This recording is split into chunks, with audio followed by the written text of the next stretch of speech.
Olá, muito bem-vindos ao Domcast, o podcast que traz as mentes pensantes deste marketing digital do nosso Brasil. E hoje eu tô aqui, meu nome é Carolina, eu sou gerente de marketing da Dom, eu sou a host do podcast hoje. O César foi viajar e eu tô aqui por causa disso, mas logo ele volta. E hoje tô acompanhada do Michel. Opa! Boa! E assim, ó, eu queria pedir muito pra vocês seguirem o canal, seguirem também nosso Instagram, ativar o sininho. Sabe aquele blá blá blá que a gente fala sempre? Então, faz esse favorzinho pra gente. E se Muito esse, importante, né? muito importante. E se esse é o primeiro podcast que você assiste aqui da Dom, não perde tempo e vai lá ver os outros episódios. A gente tem vários episódios já gravados e eu tenho certeza que você não vai se arrepender. Né, Mi? Exato, e ó, é importante lembrar que podcast, ele é uma excelente fonte de conhecimento. Então, às vezes a gente quer ter um começo, quer colher alguma nova informação, e aí, alguma informação que tu aprendeu num podcast ali pode ser o 80-20 da sua operação, em qualquer segmento que tu começar. Então, vamos lá, não perde tempo. Sim. Inclusive aqui na listagem de podcasts que a gente teve podcasts muito legais e a gente conseguiu aprender bastante coisa. Eu acredito que vocês também vão conseguir aprender. Boa! Bom, mas agora eu quero falar do nosso convidado. Tem até um textinho de apresentação aqui. Bora lá. Hoje nós temos o privilégio de explorar estratégias de marketing digital com um super especialista na área. Ele começou sua carreira aos 16 anos, trabalhando como designer, e logo ingressou na faculdade de publicidade. Com o tempo, acumulou uma sólida experiência no marketing digital, especialmente em tráfego pago e funis de venda. Colaborando com grandes marcas como Americanas, Mormai, Melissa, entre outras. Em 2021, ele cofundou a Baseworks, um software pioneiro no Brasil que permite a equipes de marketing treinar suas próprias inteligências artificiais, revolucionando a criação de conteúdo de maneira escalável e personalizada. A empresa foi pioneira no Brasil em inteligência artificial generativa para marketing e sua visão antecipou tendências globais no uso de IA. É com grande honra que a gente recebe hoje Sérgio Fernandes. O Mago! Sabia, eu tava esperando essa. Cadê palmas? Tem que ter palmas Cara, nessa obrigado edição. pelo convite. A apresentação faz parecer que eu sou mais legal do que eu sou, né? Então, vamos ter que fazer juiz agora até o final do podcast pra manter a expectativa. Mas obrigado pelo convite. Bora compartilhar aí o máximo que eu puder, cara. Vamos pra cima. Bora. Então, nos conta um pouquinho da tua jornada do marketing e o que fez aí tu ser pioneiro nessa parte de IA, que eu acho que tá todo mundo curioso, né? A IA veio pra nos ajudar muito. Eu nem lembro mais como é que é a vida antes da IA, tu lembra? Pois então, eu sofri um pouquinho antes, mas durante eu sofri de formas diferentes porque eu tava fazendo antes das pessoas, né? Bom, mas vamos lá, como é que eu cheguei na IA, né? Cara, na verdade você falou um pouco aí, eu comecei como designer ali, só que logo que eu comecei a empreender, a minha primeira tentativa de empreender foi logo uma agência. Então, desde o começo ali, desde muito novo, eu comecei com prestação de serviço. E prestando serviço, você sempre tem demanda parecida. Apesar de o segmento ser diferente, o tamanho de empresa ser diferente, você tem problemas muito parecidos. Se a tua agência é grande, pequena, você está começando agora, você vai lidar com problemas parecidos. E aí, nessa experiência, assim, tendo agência, eu tive uma pequena ainda, que eu acho que todo estudante de publicidade, quando está na faculdade, fala que quer ter uma agência. E aí eu tive, tem até uma fotinha que de vez em quando eu posto lá no Instagram, que acho que o Michel já viu, né? Algumas vezes. Que tem uma fotinha lá que tem uma cadeirinha de boteco, um ventiladorzinho, lá no Rio de Janeiro, no bairro do Riachuelo, na casa de um amigo meu, né, perto da faculdade. Era um calor desgraçado lá dentro e a gente prospectava cliente, cara, ligando, batendo na porta mesmo pra fazer site, vender logo e tal. Então ali foi a primeira experiência empreendendo. Só que de lá até chegar na Lead, que foi a minha agência principal que eu tive por mais tempo, eu trabalhei em outros lugares também, cheguei a trabalhar em startups como funcionário enquanto eu fazia freela em paralelo e tal. E especificamente em 2018 ali para 2019, eu estava trabalhando numa empresa chamada Geller. A Geller ela é responsável pelos cursos online do Renzo Gracie e do Rickson Gracie no mundo todo. Então, os infoprodutos deles, né, o Renzo Gracie Online Academy e o Self Defense Unit do Rickson. E eu era responsável pelas estratégias globais ali, tanto de tráfego, funil e copy, em português e inglês. Vendia para o Brasil e vendia para outros países que falavam inglês. Reino Unido, Canadá, Estados Unidos, Emirados Árabes, vários outros. E aí isso foi uma escola para mim também, porque eu já trabalhava com tráfego pago, com funil em outros segmentos, e lá eu comecei de fato a ser notado pelos resultados que eu estava gerando. E nessa época eu lembro que eu estava terminando ali minha pós-graduação, meu MBA, e aí eu lembro da galera em volta de mim falar, cara, o que é isso aí que você trabalha com tráfego e tal, copy, explica um pouco o que você faz. Aí eu resolvi, cara, fazer um grupo no WhatsApp e chamar pessoas que eu conheci e falar assim, ó, se você quiser entrar aqui, custa tipo R$30 por mês, isso em 2018 para 2019. Custa R$30 por mês, se você quiser entrar aí, eu vou fazer uma aula por semana e vou ensinar o que eu faço. E aí, cara, entraram 10, 20, 30, 35 pessoas. Eu falei, putz, isso aqui tem demanda, né? A galera quer saber. E aí, na época, eu resolvi criar o Instagram, que até o Michel brincou aqui, que era o @mago do marketing na época. E na época ajudou pra caramba, porque chamava atenção, né? A galera via o arroba ali e queria ver o que era, né? O que esse cara tá falando, porra de mago do marketing? O cara entrava lá, aí via, até que é interessante o conteúdo, vou seguir. Então, aí foi pra 2019. E lá, nessa mesma época que eu comecei o Instagram, como tinha uma demanda muito grande por esse tipo de conteúdo, o pessoal começou a perguntar sobre se eu ensinava, se eu tinha algum curso, alguma mentoria, alguma coisa do tipo. E na época eu não tinha, e eu falei, cara, agora acho que é hora de eu voltar com a agência, porque tinha empresas me procurando por causa do que eu gravava ali. Falando, pô, legal, eu sei que você falou de Facebook, eu tô precisando aqui na minha empresa, você faz? E eu falava assim, porra, não tô fazendo, cara, acho que eu vou começar a fazer. E eu voltei de novo com a ideia da agência, e eu comecei a lead nessa época, e também comecei junto os cursos e mentorias em paralelo. E aí, cara, de um mês pro outro, tive uma virada ali gigante, porque na época a entrega orgânica do Instagram e do YouTube era muito maior do que é hoje, né? E eu tinha, cara, eu lembro que eu tinha 3 mil, 4 mil seguidores e, cara, de um mês pro outro, assim, eu fiz, tipo, 25 mil reais de receita. E eu nunca tinha visto aquele dinheiro na minha vida, né? Eu tava ganhando um bom salário na Geller, na época eu ganhava 10 mil, que já era um puta dinheiro, mas, tipo, há um ano antes eu tava ganhando 4 mil e pouco. Então, tipo assim, quando eu vi mais de 20 pau lá, e na época eu usava, tipo, um meio de pagamento tradicional, que não era nem de digital, aí ficou um D mais 30 preso lá o dinheiro, eu ficava carregando todo dia, olhando pra aquele dia, falando, será que isso aqui é de verdade? Vai cair mesmo, velho? E aí eu lembro de sair da Geller, porque... quando aconteceu, assim, eu entendo muito que nossa vida, quando a gente passa por alguns obstáculos, é pra gente alcançar um objetivo que a gente pediu. Então, eu sempre quis empreender, sempre quis ter uma agência, ter uma empresa, e quando isso aconteceu, e eu tava confortável, entre aspas, na Geller, porque antes eu tinha passado alguns perrengues na empresa anterior, eu entendi assim, cara, eu tô numa posição confortável, que se eu não fizer nada, entre aspas, vou continuar só como eu tô, vou estar ganhando 10 mil por mês, eu morava no Caxambi, então, cara, era um puta de um dinheiro. 10 mil reais pra quem mora na zona norte do Rio de Janeiro, você é rico. Em 2018 ainda? 2018. Pra mim, eu era rico. Então, assim, eu tive que tomar a decisão de... Não dá pra tocar os dois, porque eu até pensei, né, cara, eu vou ficar aqui na Geller também e fazer isso em paralelo. Mas era humanamente impossível, por causa do tempo que demandava. E aí, nessa época, eu decidi sair da Geller. E, inclusive, o dono da Geller, tem uma história legal, depois eu posso contar que se a gente tiver tempo, é o Luca. Ele foi a pessoa que me deu meu primeiro emprego de carteira assinada quando eu tinha 18 anos de idade, na Crayon Stock. Inclusive, eu tava em Nova York agora e encontrei o Luca, tirei uma foto com ele, troquei uma ideia lá e tal. Então tem uma história legal com ele ali. E eu lembro de eu pedir demissão, cara, quase chorando. Falando assim, cara, eu não queria sair, mas eu entendo que a oportunidade apareceu aqui na minha frente. Tô tentando a vida toda ter uma agência, ter um negócio, não consigo. E agora que aconteceu, eu entendi que é uma decisão. Ou eu vou pra cá, ou eu fico confortável. Eu entendi que se for pra correr o risco, tem que ser agora.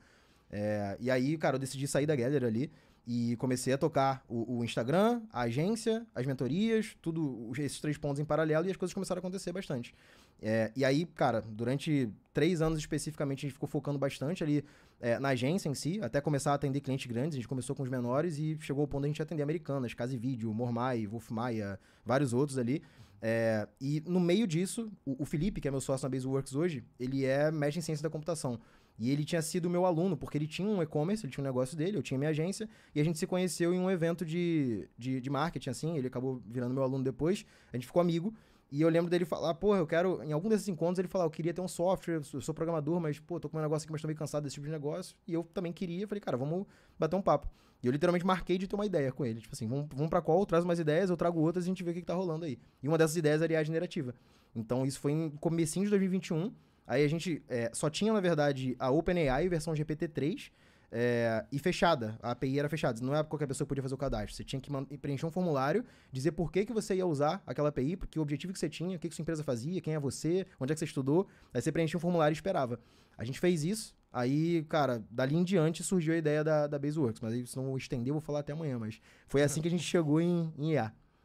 Que legal, né? E é incrível, porque foi antes, na verdade, então, do ChatGPT que vocês tiveram essa entrada na IA. E aí, quando chegou o ChatGPT? Boa. Conta. Cara, isso aí é uma história engraçada porque o pessoal acha que quando aconteceu foi o caos, né? Mas aconteceram 2 coisas. Quando o ChatGPT ele foi lançado oficialmente, foi em novembro de 2022. A gente já tava com a... 2021, novembro de 2021. Uhum. E aí ele ficou muito conhecido no Brasil em janeiro de 22, que foi quando explodiu mesmo, saiu na mídia, fantástico, todo mundo falando sobre. A gente já tinha quase 1 ano de empresa. E como eu já palestrava em alguns eventos de marketing, já conhecia vários donos de agência, eu tinha agência também, a gente tinha ganhado capilaridade, assim, tinha falado do negócio já para várias pessoas e tinha um número considerável de assinantes. Na época, eu não vou lembrar exatamente, mas era por volta de 300 ou 400 assinantes ativos lá, pagantes. E quando o ChatGPT foi lançado, primeiro a gente pensou, né, puta, agora fudeu, né? O Porque primeiro pensamento foi... eles vão lançar um negócio gratuito e aberto pra qualquer pessoa que faz o que é a nossa proposta de valor principal da empresa, que é a criação de conteúdo. Na época a gente focava muito nisso.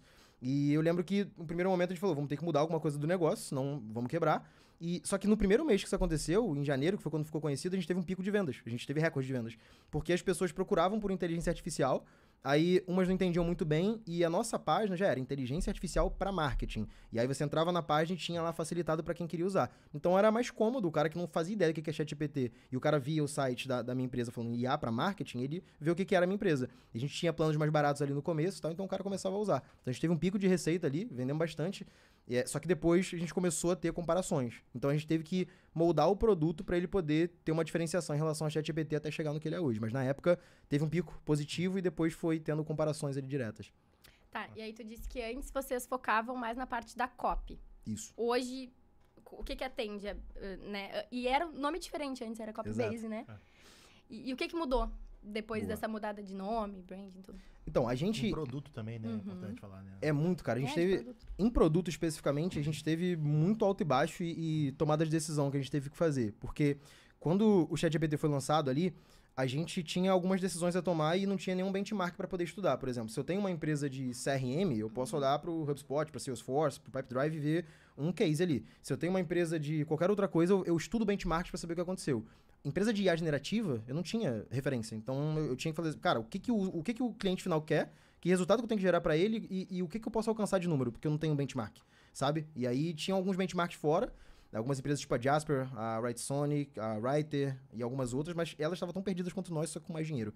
Então, não tinha muita resposta, assim, clara de qual era o caminho do mercado. E aí, nessa época, a gente falou assim, vamos aumentar o volume de clientes e começar a estudar dentro desses clientes que estão usando o nosso produto, quais são as fatias que mais interessam. Aí, o que a gente fez? A gente, no nosso onboarding, né, quando o cliente fazia o cadastro no produto e começava a usar, a gente fazia perguntas para ele sobre segmento, receita, qual era a posição dele na empresa, etc. E a gente fazia análise de cohort. Essa análise de cohort, ela basicamente pega por fatia de alguma característica específica, ou por receita, ou por segmento, etc. E a gente estudava a retenção e o uso por fatia de estudo. Nesse caso, a gente viu que o segmento, a agência de marketing, ele tinha um uso 3 ou 4 vezes maior na época e a retenção era muito mais alta também. Então, eu vi, cara, um cliente que usa mais, cancela menos e paga mais caro. Então, esse é o cliente, eu acho que é um indício que eu tenho para focar nesse cara. E aí, com esse dado do onboarding, a gente começou a focar nossa comunicação mais para agência e, para mim, foi... Não vou falar cômodo, porque nada foi cômodo, nem tem sido até agora. Mas foi um pouco menos complicado, porque eu já estava nesse segmento e eu era dono de agência. Então, eu conhecia o mercado e conhecia muitos donos de agência. E aí eu conseguia contato de muita gente pra poder conversar. Então eu literalmente fiz, cara, eu lembro que eu fiz, sei lá, 40, 50 calls em 2 meses, assim, e call de 1 hora. Deu sentar com o cara, por exemplo, o Michel era dono de agência, falou assim, Michel, cara, beleza, prazer, Sérgio e tal. Me explica aí, cara, como é que funciona a tua agência? Quantos clientes você tem? Quantas receitas você tem? E eu ficava ouvindo o cara 1 hora, 1 hora e meia, perguntava sobre os problemas, gargalos e tal, e anotando isso, documentava também, gravava call. E aí, com esses conteúdos, a gente foi trazendo pro nosso time algumas possibilidades de caminhos que a gente podia tomar sobre o que a gente ia ter de funcionalidade, de objetivo e tal. E aí, nessa época, a gente definiu que focar em agência era um plano bom, pelo menos para o início, né? E olhar para equipes fazia mais sentido do que olhar para individuais, porque individuais pagavam um valor menor e tinham um churn mais alto, uma taxa de cancelamento mais alta, e times, apesar de demorar um pouco mais para vender, essa galera pagava mais caro e cancelava menos. Então, essa decisão a gente tomou ali e começou a focar nessas equipes. Só que, ao mesmo tempo, a gente tinha que focar também na funcionalidade. Não adianta nada eu falar que é uma IA para agência, só que eu não fiz nenhuma funcionalidade que ajuda agências.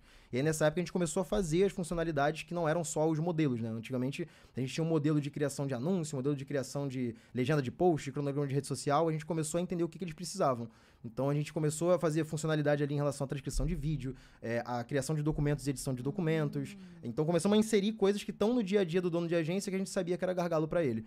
E com o tempo também a gente foi notando uma tendência que, pra gente, isso ainda existe, pelo menos uma ideia vigente agora, é que, da mesma forma que aconteceu com o CRM no passado, com o conteúdo inbound no passado, eu acredito que as agências de marketing elas vão ser operadoras da IA para empresas de pequeno e médio porte. As empresas enterprise, corporate ali, elas vão querer criar a própria IA, porque elas têm estrutura, grana e tempo para isso, só que as empresas de pequeno e médio porte não podem trazer um time de tecnologia, desenvolvedor, dados e fazer uma uma modelagem de IA própria. Então, eu acredito que as agências elas vão se especializar da mesma forma que elas operam um CRM, operam o conteúdo, elas vão operar também a IA para essas empresas. Então, nosso plano de curto prazo, curto médio prazo foi, vamos vender o máximo possível para agências, para ganhar capilaridade nesse mercado, e essas agências vão se tornar canais para a gente, quando a gente abranger para pequena e média empresa, entendeu? Então, foi um plano baseado nesses dados aí. Tá, e aí, o que mudou no produto em si, né? De Nessa Copybase parte de Copybase pra Copybase para Baseworks foi mais recente, né? Então o nome em si foi agora, mas o produto já vem mudando. O que é a ideia principal da mudança, do rebranding? Qual que é o objetivo? A gente, como Copybase, surgiu numa época que não existia ChatGPT, não existia nenhum benchmark ou ideia do que seria IA, porque a gente pegou uma onda sem saber que seria uma onda. E copy era uma coisa que era uma demanda latente pro mercado que eu já estava dentro. Então, cara, a gente juntou Copybase, o nome era ótimo, porque associava marketing, copywriting, ótimo. Só que quando o produto começou a evoluir, e a gente começou a focar em agência, como eu falei, essa galera via a gente assim, vamos supor, a agência tinha 30 funcionários.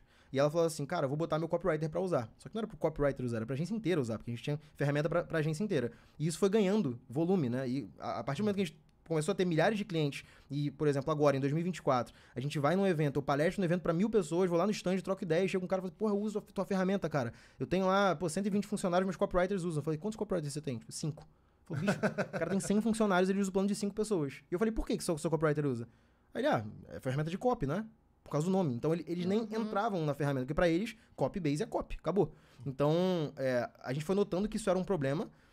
É foda trocar de nome, né? Porque, pô, nossa marca tá... Não é que nossa marca é super forte, mas são 3 anos trabalhando ela, eventos que a gente patrocinou, palestras que eu já fiz, vídeos que eu já gravei. Pô, então, querendo ou não, associa o nome. Então, até eu, às vezes, sem querer, falo Copybase ao invés de Baseworks. Acontece. São 3 anos falando, né? E quando a gente resolveu mudar para Baseworks, a ideia de Baseworks é como se fosse uma base de trabalho, de fato, essa é a ideia. E o que a gente está mudando principalmente na ferramenta? Dando spoiler aqui, inclusive, meu CTO vai me matar. Gosto. Mas a gente está mudando a forma como a ferramenta é vista e é operada. Porque se a gente tentar competir com o ChatGPT, ou com o Claude da Anthropic, ou com o Gemini do Google, ou algo do tipo, a gente vai perder sempre. Os caras têm dinheiro infinito, talento infinito e são globais, enfim. A gente não vai ganhar deles nunca. Então, como é que a gente se junta a eles para continuar sendo útil? A gente entendeu que permitir com que os nossos usuários tivessem todos esses modelos em um lugar só e eu facilitasse tanto a gestão para os líderes quanto o uso para os operadores, ia ser melhor para o meu produto. Então, duas decisões que a gente tomou junto com a troca da marca agora para Baseworks. Uma foi deixar claro que dentro da ferramenta ele tem as possibilidades de usar IAs diferentes. Então, se o cara quiser... Às vezes o usuário ele chega para a gente e fala assim, eu quero usar o chat. Aí a gente fala assim, beleza, você pode usar o ChatGPT aqui dentro, você tem o GPT-4, o 4o, você tem o Claude, você tem o Gemini, você tem o Llama 3 da Meta, você tem todos. Então você escolhe o que você quer usar aqui dentro. Ele, legal, então tem o chat, ótimo. Então eu quero transcrever vídeo, você pode transcrever aqui também. Eu quero conteúdo recente, que aí é melhor o Perplexity do que o ChatGPT. Eu falo, cara, você tem aqui dentro da Baseworks também. Eu quero transcrever um vídeo, eu quero fazer um documento, então tudo ele vai conseguir fazer ali dentro. E o grande ponto que a gente ouvia quando a gente virou para B2B foi que as empresas tinham dois problemas comuns. Um era que as empresas tinham dificuldade em gerenciar isso. Então, cara, eu tenho um funcionário que assina o ChatGPT, eu tenho outro que usa o gratuito, eu tenho outro que não usa IA porque não quer, e eu não sei o que está acontecendo, quem está usando o quê, não tem controle. Então, entregar esse controle para a liderança da empresa era um ponto que a gente queria ajudar, porque me ajuda na tomada de decisão desse cara de assinar minha ferramenta. É mais barato proporcionalmente, porque se ele for pagar uma licença de ChatGPT, Gemini Cloud para cada funcionário, ele vai pagar 10 vezes mais do que custa o meu produto. Então, faz muito mais sentido ele usar Baseworks. E o meu uso é enviesado para marketing. Então, se ele tem uma equipe de marketing, a equipe de marketing dele vai tirar muito mais proveito do produto. E a outra coisa foi tornar personalizável.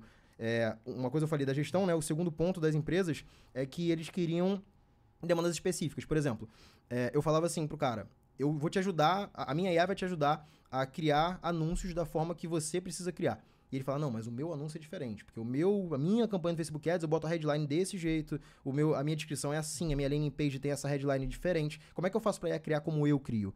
Aí a gente foi e criou o treinamento da IA. Só que a gente viu que não era mais o suficiente. Porque ainda que o cara usasse o ChatGPT, hoje com o ChatGPT pago, ele consegue ter lá o Knowledge Base, que ele consegue subir documentos, arquivos, e aí o ChatGPT consulta esse dado para poder gerar alguma coisa no conversacional.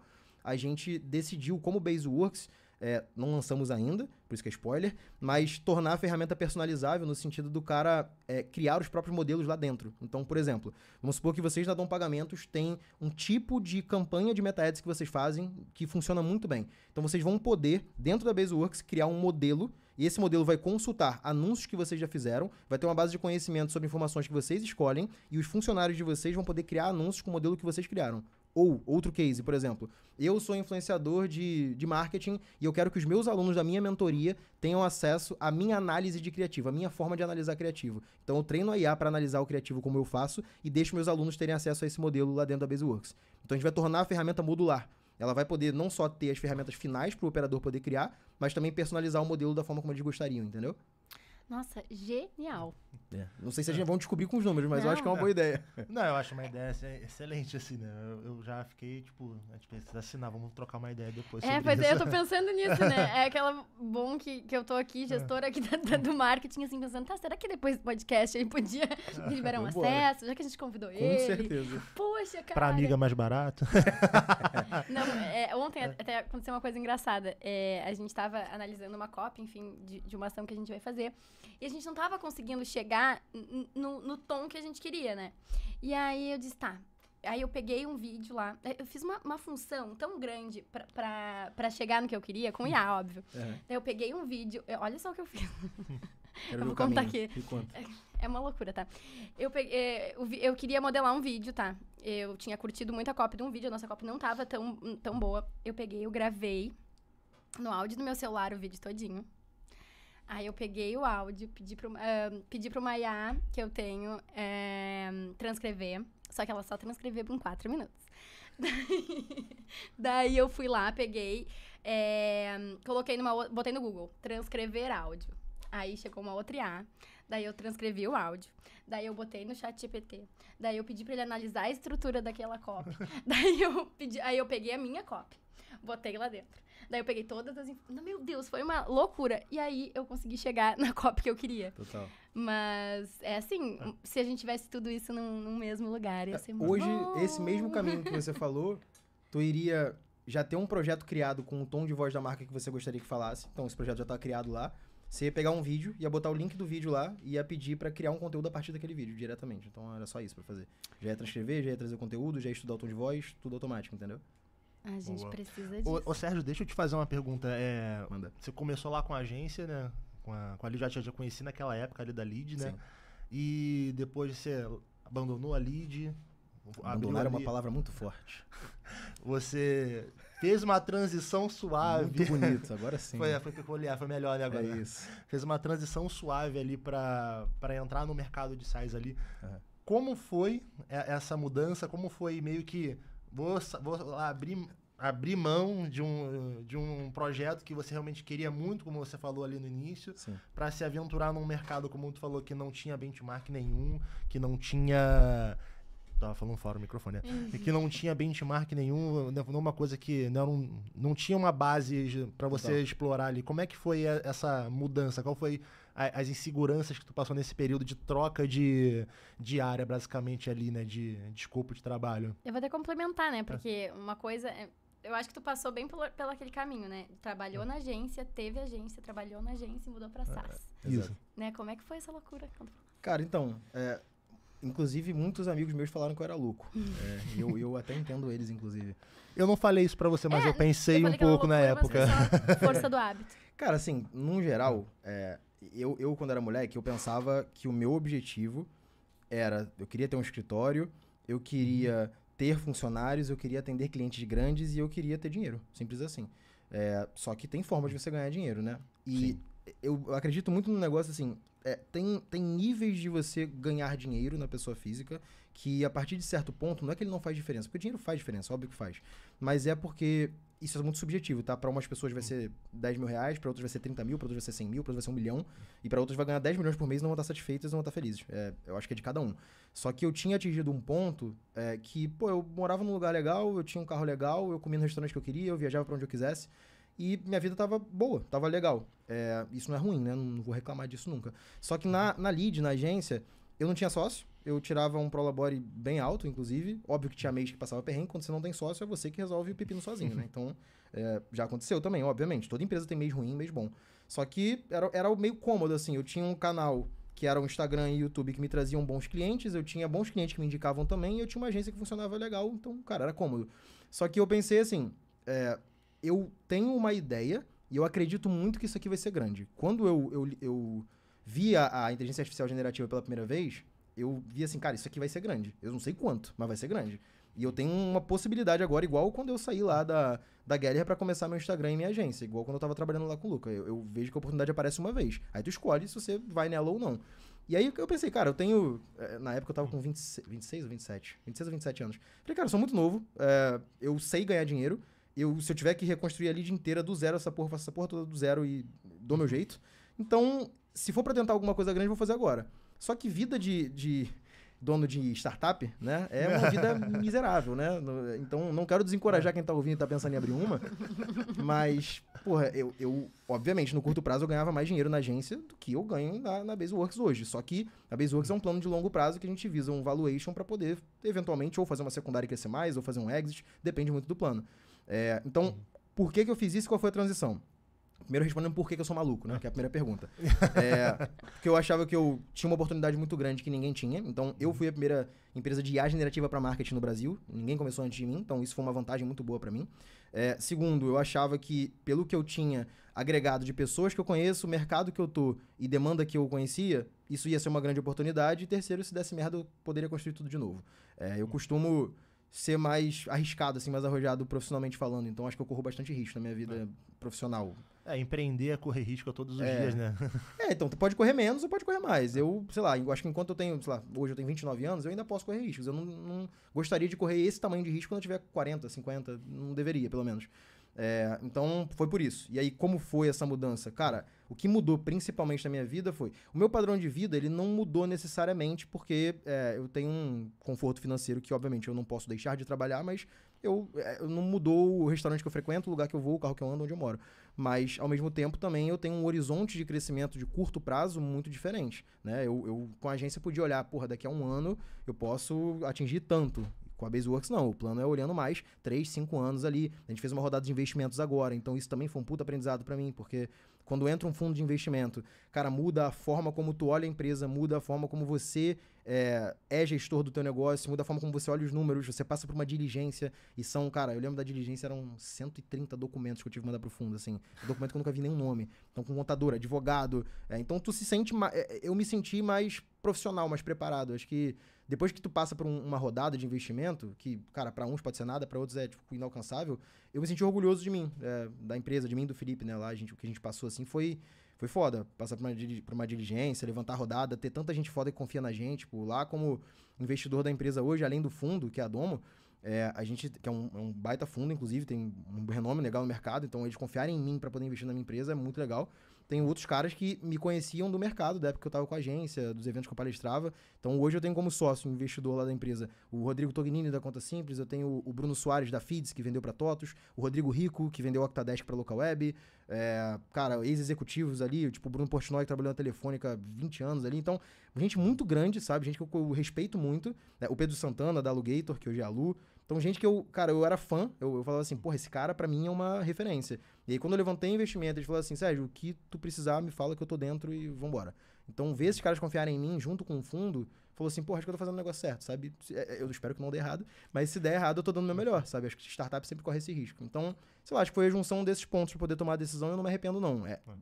É mais difícil, eu ganho menos dinheiro no curto prazo e eu corro mais risco, mas, sei lá, eu não me arrependi, não. Ainda não.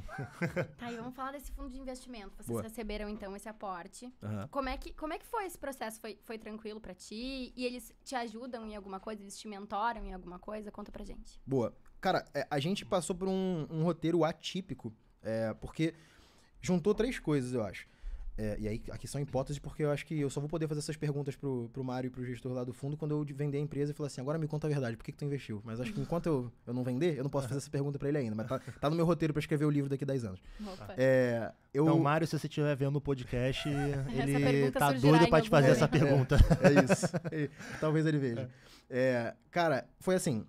Quando eu comecei a crescer a empresa e falar mais da Baseworks nos eventos, nas palestras e tal, chamou a atenção de mais pessoas. E aí, junto disso, alguns eventos a gente tinha stand, outros eu tava palestrando, e chegavam pessoas de fundos pra falar comigo. Eu nunca tinha levantado dinheiro. O mundo startup, cara, quando você entra nessa bolha, você começa a lidar com um monte de nomenclatura que é a gíria deles. Fundraising, BP. E eu não tava habituado com essa parada. Então, pra mim, eu lembro do fundo falar pra mim, você tem um BP pronto? Eu falei, o que é BP? Aí, tipo assim, era business plan, plano de negócio. Ah, tá, plano de negócio, entendi. Então, eu não sabia. Você tem um pitch deck? Eu falei, o que é pitch deck? São os slides da apresentação da empresa. Então, eu fui aprendendo tudo isso, sabe? E, basicamente, quando eu aprendi esse jogo, essa galera começou a vir me perguntar, você tá levantando investimento agora? Eu falei, não. Então tá bom, quando você tiver, você me fala. Eu falei, tá bom. Aí vinha outro cara, você tá levantando investimento agora? Não. E eu fui dando não pra vários fundos. E geralmente o dono de startup, ele tá louco querendo levantar investimento buscando os fundos. E eu acho que, sei lá, pode ser um pouco de vida real, né? Quando você quer sair com alguém e você não fala muito com a pessoa quer falar com você mais ainda. Eu acho que é um pouco disso com o fundo. Porque, tipo assim, eu tava falando assim, não quero agora. Aí o fundo falando, não, mas vamos conversar então. Eu falei, cara, mas eu não tô levantando. Não, mas vamos fazer uma call? Eu falei, tá bom, vamos fazer a call então. Eu fazia a call e o fundo que tava tentando me convencer de investir em mim. E aí eu falei com vários fundos, não posso falar o nome de todos, mas falei com, cara, uns 12, 13 fundos ali. E por sorte, cara, eu conheço muita gente incrível, o nome dos investidores que eu falei aqui, eu perguntava pra todos eles, cara, como é que é esse fundo? Você já ouviu falar? E, cara, eu acho que eu talvez seja acima da média em algumas coisas profissionalmente, mas eu não me acho espetacular em muitas. Mas talvez com os contatos que eu faço e minha comunicação com as pessoas ao redor, eu acho que nisso eu sou muito bom. E aí eu tenho muita sorte das pessoas boas que eu conheço, sabe? Boas como boas de coração e boas, cara, gente incrível no que realizou na vida, sabe? E aí eu tive o privilégio de esses fundos estarem me procurando e eu trocar ideia com essas pessoas pra saber o background desses fundos. Então, saber a realidade, né? Não o que o fundo coloca no site dele, mas sim o que um ex-founder que já vendeu a empresa fala. Não, ó, o fundo assim, assim, assado. E aí eu fui ouvindo vários fundos, fiz várias calls ali. E com a Domo, cara, parece que desde a primeira conversa, assim, foi legal. Eu falei primeiro com o Ricardo, que ele era um hunter lá, ele conheceu a gente no case da B-Startups, eu palestrei no evento, tinha um stand nosso, ele foi lá, marcamos uma call, e parece que foi, sei lá, batendo santo, sabe? Tipo assim, pô, eu acho que a tese da Domo é legal, se eu for levantar, eu acho que vai ser com a Domo, eu ouvi coisas boas da Domo sobre os outros founders que eu conversei, e chegou num ponto que eu falei pra Domo assim, beleza, cara, se eu for levantar, como é que é? Aí eles, a gente coloca tanto, você precisa de tanto, e a missão é essa aqui. Falei, beleza, então vamos fazer. E aí eu tomei a decisão de levantar. E, cara, quando você começa a levantar investimento, tem um negócio na fase do dono de empresa que ele passa pelo roadshow, que eles chamam, que é quando você, como dono de startup, bota o teu pitch deck embaixo do braço e vai buscar, vai fazer roadshow. Eu não fiz isso, porque os fundos me procuraram. Eu tava num timing positivo, porque AI era uma onda, e eu não sabia que era, mas eu já tava bem posicionado. Eu era conhecido no mercado, então eu era referência para donos de agência, profissionais de marketing, eu vendia para esse cara, então isso ajudava a empresa. E a junção minha do Felipe como sócios era muito boa, porque eu sou extrovertido, o Felipe é introvertido, eu sou mais hustler, o Felipe é mais hacker, mais técnico. A gente é oposto em várias coisas e se equilibrava muito ali na empresa. Então o fundo viu isso e falou assim, cara, a história dos founders é boa, o mercado é uma onda que vai crescer, o Sérgio é reconhecido e sabe vender, faz sentido. Se eu fosse o fundo, também olharia. Pô, faz sentido a empresa. E eu acho que por isso que a gente chamou atenção. E aí, quando a gente começou a diligência, assim, não vou poupar palavras, é um inferno na tua vida. Levantar capital assim, tu dorme 3 horas por noite, preocupado com o que vai acontecer no dia seguinte. Eu tive gente muito foda comigo, cara, minha advogada, meu contador, os outros founders que estavam comigo também, gente que, puta, eu agradeço muito por ter ajudado. Minha advogada é a Roberta Volpato, ela é incrível no que faz. Meu contador é o Cristiano Santos, da Cirrus Contabilidade, também ajudou a gente pra caramba. E os founders que já eram investidores, o Tognini da Conta Simples, o Rico da Octadesk, o Carlos Moura.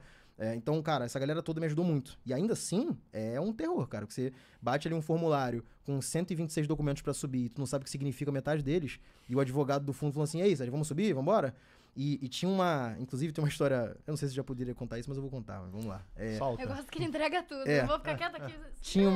Porque tinha eu não posso falar um número, mas tinha um teto de faturamento que a gente poderia bater pra esse fundo da Domo específico entrar. E quando a gente começou a falar com a Domo, quando a diligência começou, se eu não me engano, foi em setembro. E aí, quando começou a diligência, eles falaram assim, se virar o ano pra janeiro, esse fundo que vocês estão captando, ele não investe mais em empresas que faturam isso que vocês faturam. Aí vocês vão ter que ir pro outro fundo, vai ter que fazer outra diligência. Então, se vocês quiserem fazer, vai ter que ser em 2 meses.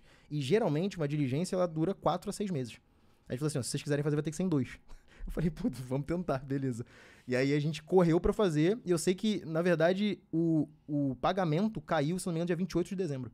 Então foi no final, assim. Que ano novo bom que foi. Então, mas foi uma correria, meu amigo, diferente, assim. Mas foi uma emoção legal, cara. Eu acho que Não foi à toa. Eu sou orgulhoso dessa jornada. Eu não sei se eu faria exatamente tudo igual de novo, mas acho que aconteceu como deveria acontecer, sabe? Então, foi mais ou menos isso. Acho que eu falei até nos detalhes aí. Sim.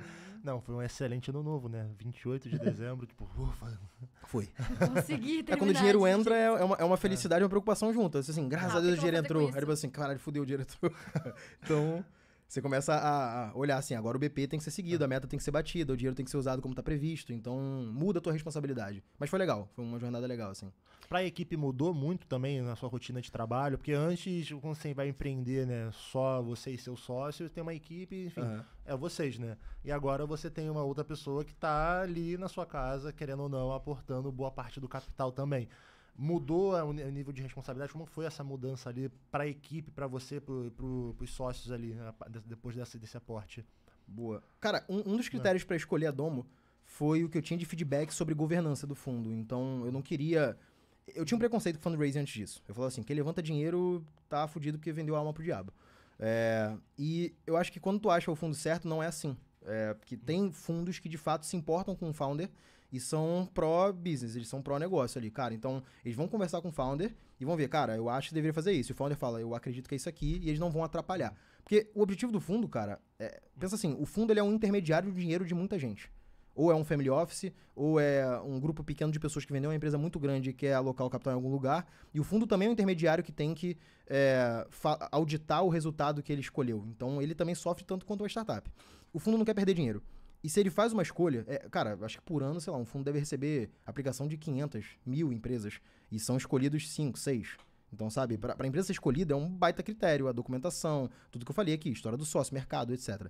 Que foi o nosso caso. O fundo não quer, depois de tomar essa decisão, ter uma má relação com o founder, porque vai ser uma baita dor de cabeça. Porque, no fim das contas, o majoritário ainda são os founders, não é o fundo. O fundo, ele entra com uma porcentagem menor, tem algumas regras de governança, tem decisões... Cara, a maioria... A Domo, especificamente, eu sou muito feliz com um contrato que a gente assinou, assim, porque, óbvio, existe um respeito, porque, ainda que não tivesse isso em contrato, pensa o seguinte, cara, os caras confiaram na minha empresa pra botar esse tamanho de investimento e, porra, eu vou tomar uma decisão aqui e não vou falar com eles, foda-se. Cara, eu até por boa prática mesmo, falo assim, cara, eu chamo lá os gestores e falo assim, ó, galera, estamos fazendo isso aqui. Tem coisa que eu não vou pedir permissão pra demitir um funcionário e contratar um funcionário. Eu não vou pedir permissão pra subir uma campanha no Google Ads. Isso não existe. Tem fundo que talvez que seja assim. Eu ouvi falar coisas assim de alguns fundos que eu dei pra trás. Mas a Domo, ela vai se importar principalmente com a governança principal. Como eu tô usando o dinheiro majoritariamente, como é que eu divido isso? Se eu tô seguindo o BP que foi aprovado com eles, se eu não seguir, por que eu não tô seguindo? E avisar antes, ó, eu não vou seguir isso aqui que foi planejado porque aconteceu esse imprevisto, nossa decisão é essa. O máximo que vai acontecer é de falar assim, ó, eu acredito que isso aqui faz mais sentido. E aí a gente vai discutir, num bom sentido, falando, cara, por que vocês acham isso, por que eu acho isso? E aí, no fim das contas, a gente vai escolher um caminho. Então, sei lá, eu acho que até hoje eu queimei minha língua do preconceito que eu tinha com o fundo, assim, do que mudaria na empresa. Então, respondendo a tua pergunta, para os funcionários, mudou praticamente nada, mudou só algumas regras de segurança, especificamente, LGPD. Então, por exemplo, a forma como os dados são armazenados, a forma como o nosso time de atendimento tem que responder uma dúvida do cliente, o tempo de SLA que a gente tem para responder a um assinante. Então, essas regras de governança mudaram um pouco, mas são coisas que são saudáveis para a empresa. Isso não mudou só por causa do fundo, é bom para a empresa, sabe? Então, para eles, em si não mudou nenhuma burocracia e na tomada de decisão, eu, como CEO, ainda tenho o poder de dar a palavra final, mas, obviamente, eu tenho a boa prática de agradar quem está investindo na minha empresa, porque, querendo ou não, porra, eles confiam em mim, eu confio neles, e eu posso precisar deles em algum momento. Então, é respeito mútuo para que a coisa funcione, sabe? Mas, no geral, eu tenho bastante liberdade, eu acho que é legal. Maravilha. Maravilha. Tá, na nossa pré-entrevista, que eu pedi pra ele me mandar um áudio contando, contando a vida dele um pouquinho. Você me falou que vocês estão com mais ou menos 2.000 clientes, né? Isso. Com 20 pessoas na equipe, Isso. certo? Exato. Como é que tu faz isso? 2.000 clientes, 20 pessoas. Como é a parte de gestão de pessoas, isso, né? como é que E é essa a parte? importância de ter uma equipe alinhada, né, pra você, né? Porra. Cara. Size, eu acho que tem uma vantagem a depender do segmento que você tá, porque nosso produto, assim, por exemplo, tem equipes lá que tem 150 funcionários, tem equipes que o cara trabalha sozinho, tem equipes que o cara tem 10 pessoas, e o nosso produto, isso inclusive é uma dica que eu vou lembrando, assim, coletando dicas, né? Uma vez eu conversei com o Rodrigo Tognini, da Conta Simples, e eu falei pra ele, cara, eu acho que eu tenho que contratar, tipo, uns 10 CS aqui, pra quando a galera entrar, eu fazer um onboard acompanhado e tal, e eu lembro do Tognini me falar assim, cara, se o teu produto depender do contato humano pra ele ter alguma retenção, depois da venda, crescer vai ser muito caro pra você. Tua receita não vai descolar da margem nunca. Aí eu falei, tá, muito bonito o que você falou, mas como é que eu faço essa porra agora, né? E agora? E aí a gente foi mudando algumas estratégias que a gente faz sobre como o cliente entra, né? No começo a gente tinha um produto que era PLG, para quem não sabe é Product Led Growth, então ele era... o cliente sozinho tomava a decisão de usar, estudava, não tinha ninguém vendendo para ele, e depois a gente foi para um Sales Led, porque como o produto virou para equipes, como eu falei aqui, foi para o B2B, a venda ficou um pouquinho mais complexa, eu tinha que explicar um pouco mais e tal, então tinha um vendedor no caminho, um side sales ali. Só que depois da venda, esse vendedor ele passava o bastão para um CS, para poder atender esse cliente. Só que se eu tivesse que passar o CS individualmente para todos os clientes que eu vendo, eu teria que ter CS para um cacete, né? Então eu falei, como é que eu mudo esse processo? A gente botava o CS num plano... A gente coloca o acompanhamento com o gerente de conta num plano a mais, então o cliente tem que pagar mais caro para ter isso. Então, não são todos que pagam, e tá tudo bem, quem paga vai ter. Quem não paga, tem uma estrutura de educação interna que, obviamente, não é perfeita. Eu sou uma startup, tem várias falhas que eu tenho que melhorar, mas isso ajudou a gente a conseguir escalar mais o número de clientes que a gente tem, sem necessariamente precisar falar com todos eles. E outro ponto, essa foi uma estratégia recente que tem funcionado legal, que é, como o meu produto é um produto... não vou falar complexo, é porque ele tem muita possibilidade. Então, não é um produto verticalizado, que eu vou lá, o meu produto ele é um produto de encher um copo de água. Você vai lá, você aperta o botão e ele enche o copo de água. Eu posso encher o copo de água, eu posso beber água, eu posso trocar o copo, eu posso trocar a mesa, eu posso ir para outro lugar. Qual água? Água Exato. de qual país? Então, o meu cliente depende do use case que ele vai ter, né? E aí a gente percebeu que todo cliente que passava por um treinamento, mesmo sem custo ali, um treinamento com a minha CS, a retenção dele era pelo menos 40% mais alta. Porque o LTV num todo, né? O LT, assim, o LT é lifetime, não necessariamente o valor, mas o número de meses que ele ficava era pelo menos 40% mais alto quando ele falava com alguém na minha equipe. E era 40% menor quando ele não falava com ninguém. E eu falei, cara, como é que eu trago esse resultado de quando ele fala com uma pessoa da minha equipe, sem necessariamente ele falar individualmente com todos os clientes? Porque eu teria que falar com 2.000 clientes todo mês. A gente fez agora um webinário que acontece, se não me engano, ele tá 2 vezes na semana agora, a gente vai testar 2 vezes, vai testar diariamente e vai testar uma vez na semana. Que a minha CS, ela faz uma live fechada só para clientes, e ela manda um e-mail para a base e tem um aviso em app para quando o usuário entra. Por que isso é importante? Porque imagina que eu sou uma empresa B2B, você tem uma empresa com 50 colaboradores. Algum momento, algum colaborador do teu time vai ser demitido, vai sair, ou você vai contratar outros novos que não sabem usar a BaseWorks. E aí, quando ele entrar na ferramenta, vai ter lá, ó, ao vivo, daqui a 2 horas, tire o melhor proveito da ferramenta, 1 hora, tirando dúvidas. E aí tem um webinário com um roteirozinho explicando boas práticas de uso da BaseWorks. Acontece hoje 2 vezes na semana. E aí, toda vez que um usuário entra, ele pode se cadastrar lá para poder assistir esse webinário, é de graça para quem é cliente. E aí, a minha CS, que falaria individualmente com 30 clientes, ela fala com os 30 ao mesmo tempo num webinário só. E isso acontece o tempo todo. Alguns ficam gravados, outros não. E a gente vai documentando essas coisas, sabe? Então, a gente foi fazendo algumas estratégias para que isso funcionasse. Interessante. Entendeu? E esse webinário, ele é feito de maneira dinâmica? Bota a sua CS, vai falar com 30 pessoas e as 30 pessoas vão mandando dúvida ao mesmo tempo? Tem um roteiro, é feito no Google Meet. É como se fosse uma reunião mesmo com todo mundo. Ela tem um roteiro para ser falado, ela começa a call falando, hoje vamos falar sobre isso aqui, vamos ensinar a fazer isso aqui. E no final a gente vai abrir para dúvidas e a gente tem 1 hora, 1h30 aqui. Beleza. Aí fala e no final levanta uma mão, tira as dúvidas e fechou. Então, não dá um modelo perfeito ainda, tá? Mas estamos fazendo isso hoje e ajudou. Mas é bem funcional, né? Ajuda. Ele só aumentou o seu LT? Tu já conseguiu mensurar? A gente não mediu ainda o LT, mas o que aumentou foi a agenda da CS e, por consequência, ela consegue falar individualmente com mais clientes maiores. Porque tem Key Account, que ela não tinha tempo de falar com Key Account, porque ela tinha que falar com um cara que assinou agora, que paga R$300 por mês.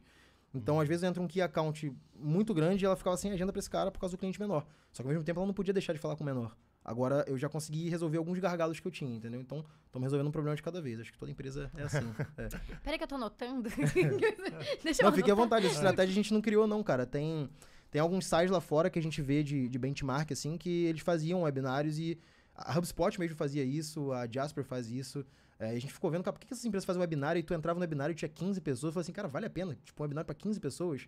E vale, cara, porque é 15 pessoas todo 15 dia clientes, ou a cada 3 dias. Exato. Funciona mais como um funil de nutrição, né, pra tua base, né? Ali pra poder mudar boas práticas e tudo mais, né? Ajuda um funil de ativação. É engajamento com o produto, né? Então, não é que eu vou nutrir porque esse cara ele já tá comprado, né? Eu vou, na verdade, engajar esse cliente para reduzir a chance desse cara deixar de usar meu produto. Porque ele começa a descobrir novos usos que ele não fazia ideia. É igual o cara que vai lá no stand e fala comigo, meu copywriter tá usando. Eu falei, cara, você já botou teu gerente de marketing para usar? Pô, não. Eu falei, pois é, então. E aí, quando ele entra na ferramenta, ele sabe o que dá para fazer, entendeu? Então, isso facilita um pouco. Nossa, o mais legal, acho, do nosso mercado em si é que eu não vejo, assim... claro que tem empresas concorrentes e tal, mas o quanto a gente troca de ideia e... nesses papos que a gente tem, tanto aqui no podcast, quanto nos eventos que a gente vai. Inclusive, saudades de evento, né? Michel não tá com saudade? Eu tô. Um pouquinho. Porque é isso, assim, quantas coisas a gente descobre. Porque nosso dia a dia no marketing, né? Todo mundo aqui trabalhando no marketing sabe que é uma loucura. E que o tempo desse tipo de ideia, porque, meu Deus, essa ideia é muito incrível, assim, porque a gente passa por isso na Dom também, o volume grande de clientes, essa questão do CS, tá te escutando, assim, é muito legal. Voltando a falar também sobre a parte de evento, como a Carol falou, né? Ai, eu amo. Nossa, eu vi o Michel, acho que em 10 eventos por ano, quando eu conheci o Michel. Não, um detalhe importante, né? Eu sou carioca, como o Sérgio. Ninguém notou o sotaque. Né? Quase nada. Quase nada, né? Eu sou carioca igual o Sérgio, né? E a gente se encontrou no Rio de Janeiro uma vez, num evento. É verdade, só se encontrava fora. Só se encontrava fora. Só se encontrava fora do Rio. São Paulo, Floripa, BH. É verdade. Balneário. Falando em evento, qual é a importância do evento na construção da primeira empresa ali, com a Lead, e hoje também na Baseworks ali? Cara, eu vou te falar que evento é um dos melhores funis que a gente tem hoje, porque a gente achou uma forma de fazer o evento ser um canal diferente do que as empresas tradicionalmente fazem. Porque quando você fala de evento, o que a empresa pensa? Vou investir um dinheiro alto, porque não é barato ter um stand. Zero barato. Eu tenho uma vantagem... Cara, eu falei isso em outro podcast e eu repito isso sempre que eu acho útil, cara, porque é legal todo empreendedor saber disso. Para o empreendedor ter sucesso, ele tem que ter alguma vantagem injusta. E todo mundo tem alguma. Então, eu acho que é do livro Traction, se não me engano, que fala de Unfair Advantage. Que, assim, toda pessoa, unitariamente, Michel, Carol, Sérgio, cara, a gente tem alguma vantagem injusta. A minha era ter o meu canal de marketing, porque eu já conhecia muita gente, eu chegava fácil em muita gente. Então eu tenho que tirar proveito dessa vantagem injusta. E como que eu tirei proveito diretamente dessa vantagem injusta? Como eu já era visto como referência nesse segmento, eu era convidado para palestrar em vários eventos. E os que eu não era convidado, ao menos eu conhecia os organizadores e eles sabiam quem eu era. E eu falava assim, cara, quando eu sou convidado para palestrar no evento, eu falo assim, cara, vai ser uma honra palestrar no evento. Bora fazer o seguinte, eu vou palestrar e faz alguma condição para mim legal para ter um stand aí também. Aí eu pego um stand. E tem eventos que eu pego o stand e eu falo assim, cara, tem alguma pauta para falar de AI em Growth? Pô, tem. Vamos conversar? Vamos. E alguns eu consigo palestrar. Num geral, eu nunca uso palco de evento para falar da ferramenta. Isso nunca funcionou para mim. E eu, como espectador de um evento, nunca engajei com uma ferramenta por causa de um tempo publicitário. Eu não boto fé nesse formato. Então, toda vez que um evento oferece assim, você vai ter 20 minutos de palco nessa cota e um stand. Eu falei, cara, eu não quero. Eu quero se você me convidar para palestrar e eu não vou falar sobre a Baseworks. Eu vou falar de conteúdo e a Baseworks pode entrar em algum momento como um coadjuvante, mas eu não vou lá para fazer uma demo da minha ferramenta no palco, sabe? Então, eu falo de IA para Growth, trago cases, faço uma palestra de fato. E aí, quando eu tenho uma palestra e eu tenho um stand no mesmo evento, cara, quase sempre, eu digo quase que assim, a cada 10 eventos, 9 isso acontece, eu consigo encher o stand por 2 motivos. Primeiro, quando você palestra, e, porra, isso é foda falar, né? Vai parecer que eu tô sendo metido aqui, mas não é. Quando você tá no palco e você desce, as pessoas querem falar com você. É natural, não importa quem você seja. Se você fez uma palestra minimamente boa, as pessoas vão querer falar com você. Eu falo assim, galera, vou estar ali no stand agora. Você vai pro stand, vai uma porrada de gente pro stand. Aí as pessoas começam a, pô, o que é Baseworks? Me explica aí. E eu começo a falar com um monte de gente. E tem também pelo fato de eu já ter o Instagram, já ter o YouTube, tem gente que me segue. Fala assim, pô, posso tirar uma foto com você? Posso trocar uma ideia com você? Pode, vai lá no stand. E eu começo a encher o stand de gente. Tanto por causa da palestra, quanto por causa dos canais que eu tenho. E aí eu uso essa vantagem para poder encher. E aí qual que é a estratégia que a gente usa em evento? Muita gente paga evento para poder ter ROI direto. Então, cara, sei lá, cada cliente, para mim, o ARPU dele ali, o ano revenue, sei lá, 5 mil reais. Então, um cliente me traz 5 mil de receita anual. Eu gastei 50 mil no evento, então eu tenho que ter 10 clientes. Essa conta, ela não funciona exatamente assim quando tu vai falar de evento, porque evento ela tem o retorno indireto, que é o do brand awareness ali, e o quanto tua marca vai ser falada ou vai ressoar pro mercado direto ou indiretamente, e tem o que tu vai trazer de oportunidade que vem a partir dali. E oportunidade não necessariamente é venda. Então, tem evento que que eu palestrei, sei lá, em março. E aí eu fiz uma palestra, o cara me conheceu, ele foi no stand, eu conheci o cara, troquei contato e nada. Aí eu tava em outro evento palestrando também em junho, e aí o cara tava lá e falou assim, porra, Sérgio, vem cá, conhece esse cara aqui? Não, pô, esse cara aqui é da empresa tal, pô, eu conheci o Sérgio no evento tal, sei lá. E aí me conectou com um cara grande, esse cara grande chama uma comunidade de agências, que eu dei uma aula pra comunidade de agências e eu vou palestrar no evento do cara. Então, o evento ele tem esse efeito indireto. Então, é imensurável, de certa forma. Eu lembrei desse caso, mas provavelmente tem mais outros 50 que eu não lembro, que foi uma consequência. Acontece comigo bastante, né? Eu vou a muito evento. Sim. E às vezes no primeiro momento o evento não dá ROI, né? A gente fica pensando assim, porra, não deu ROI, né? Gastei um dinheiro ali, não deu ROI. Aí passa, tipo, meses, às vezes anos, o cara, Pô, te conheci no evento tal, lembra de mim? Não, claro que eu lembro de você, pô. Te conheci em 10 minutos há um ano atrás, eu lembro de você com certeza. Exato. Vamos fechar negócio. Funciona muito, São cara. os intangíveis ali, né? Então o Exato. evento é mais pra brand, né, ali, do que pra Cara, o geral, meu, eu vou te conversão falar, direta. pra você. dá resultado. Só que pra dar ROI, eu uso esses retornos todos diretos, mas como uma startup early stage, eu não posso me dar o luxo de vou fazer branding. Vou gastar 60 mil reais aqui no evento com passagem, hospedagem, cota e tudo e vou fazer branding. Eu não tenho dinheiro pra isso, pra empresa. Então, eu tenho que fazer de alguma forma retornar. Eu não preciso fazer 60 mil reais no dia do evento, mas eu tenho que fazer o plano de como esse dinheiro volta pra mim.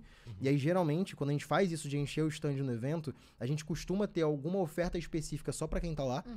E como a gente virou uma ferramenta sales-led, não é mais PLG pro cara usar sozinho, a gente fala assim, cara, agenda uma demo aqui, e a gente já tem, o pessoal que tá no nosso stand lá no evento, ele já tem o Google Agenda de todos os vendedores e CS do time, ele abre a agenda e fala assim, cara, eu sei que hoje tá corrido, aí sei lá, o evento é fim de semana. Hoje é sábado, você vai estar aqui domingo ainda, segunda você vai estar em viagem. Cara, como é que você tá na terça-feira? Tem que ver. Fala o seguinte, ó, abre aqui, ó, qual desses horários aqui é bom pra você? Terça acho que é bom, 14 horas, tá bom. Ó, o cara clica lá, bota aqui teu nome, teu e-mail, teu telefone. Aí já cai no pipe lá do meu CRM pro vendedor pra fazer o follow-up nesse cara terça-feira. A gente fala assim, ó, você marcou terça-feira esse horário, se você não aparecer, tá tudo bem e tal, mas você vai perder a condição aqui do evento. Então, se você participando dessa call, tem essa condição que a gente falou aqui no evento. Então, aparece lá pra você ver como é que funciona a ferramenta, traz teu time e tal. Então, a gente costuma sair de evento, cara, com 50, 100, 150 demos agendadas e converte muito. E a taxa de não comparecimento é muito baixa, porque a galera tem essa condição do evento e eles não querem perder, sabe? Então, a gente costuma ter um bom retorno de evento fazendo isso. Essa ideia é muito boa, né? Porque, claro, a gente tá acostumado ao bipzinho ali, geração de lead, aquela coisa. Eu nem uso. Volume. É que pega volume, o cara vai no teu stand, é mais pra poder pegar brinde, pimba. Eu nem uso. Tu manda mensagem pro cara, Eu acho que perde um pouco o sentido, né? Porque o que tu quer? Tu quer faturar, tu quer que aquela pessoa... Tem conexão, o cara não teve conexão nenhuma. Sim, E o cara não que não é tem. seu ICP, ele não vai marcar a call, né? Ele vai chegar e vai falar assim, não, eu te marco um outro momento, depois eu vejo, eu tô só olhando. Né? Na volta a gente compra. Na volta de Jesus. E nesse evento, ele não vai falar só com a tua empresa, ele vai falar com outras tantas empresas, e ele tem muitas calls e muitos contatos. Então é a hora de caçar o cara. Total. Eu já tô pegando várias ideias aqui, acredito que você também, é isso aí. Tu começou, cara, lá na agência e eu te conheci sendo o mago dos funis, né? O quanto da sua expertise, como funciona ali no seu dia a dia na construção de funis para vender ali também a sua ferramenta atual, né? Tu pode dar um exemplo de um funil de captação ali que é muito, muito bom ali para você agora? Muito foda. Nossa. Deixa eu anotar, anota aí. O carioca, ele não Vai pode não detalhar? falar Não. muito foda. Eu senti o coração dele travando. Tá. Posso sim, cara.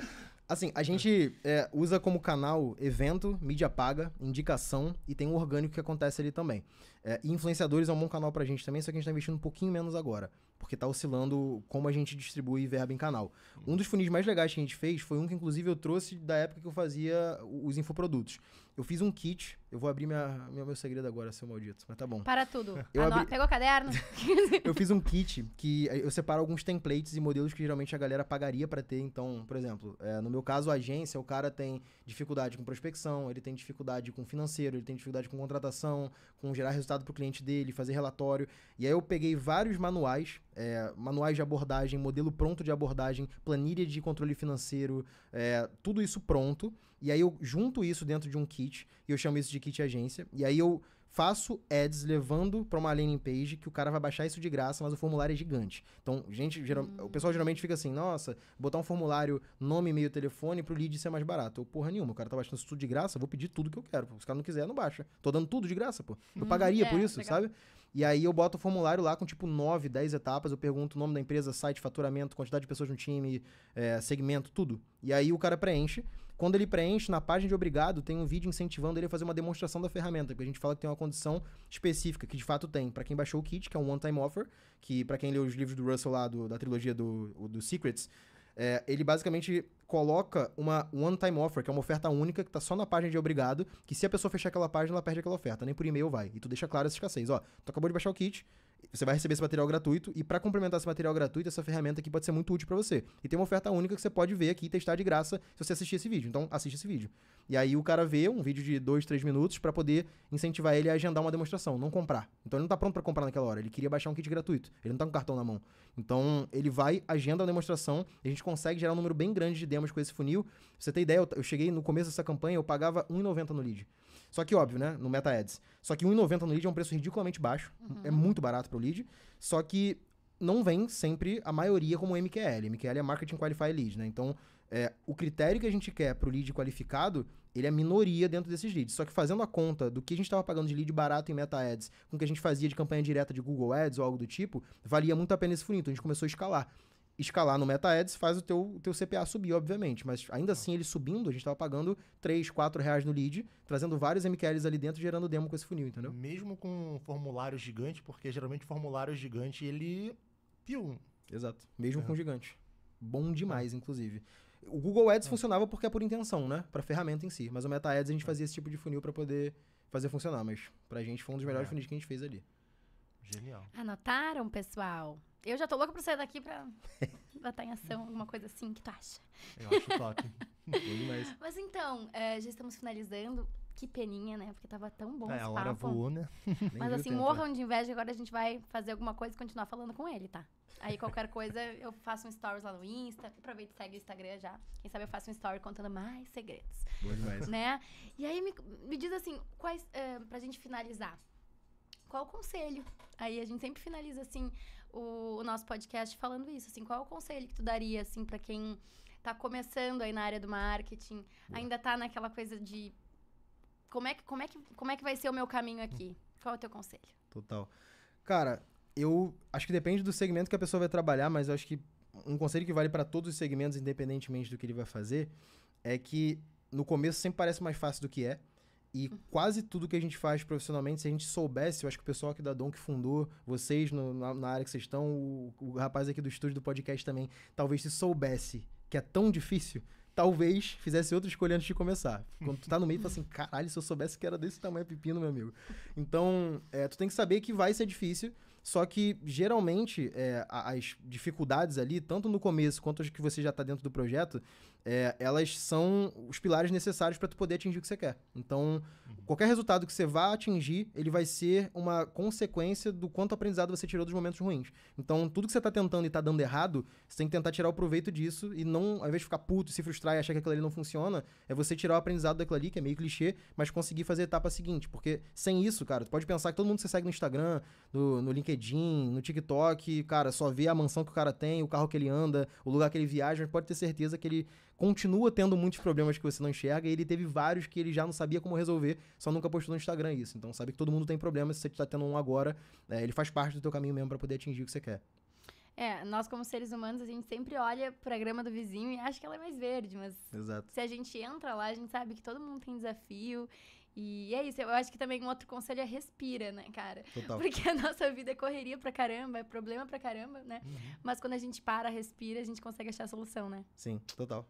Então tá, eu quero te agradecer muito por esse bate-papo. A gente Valeu. aprendeu muita coisa. Acredito que quem vê também vai aprender. E te espero no próximo já. Acho que a gente vai ter que ter pessoal, outro, né? Segue o Sérgio lá no Instagram. Sim, qual é teu Boa. arroba? Fala aí. É @eusérgiofernandes, tudo junto. Boa, segue ele lá. Boa. E tu é ativo, assim, nas redes sociais? Ou... Tenho postado um pouco menos agora, mas estamos no ritmo, né? Não no ritmo mago do marketing, mas Né? estamos no ritmo agora. Boa. Então tá. Muito obrigada, pessoal. Esse foi mais um podcast aqui da Dom e eu espero vocês no próximo. Vambora! Valeu! Tchau.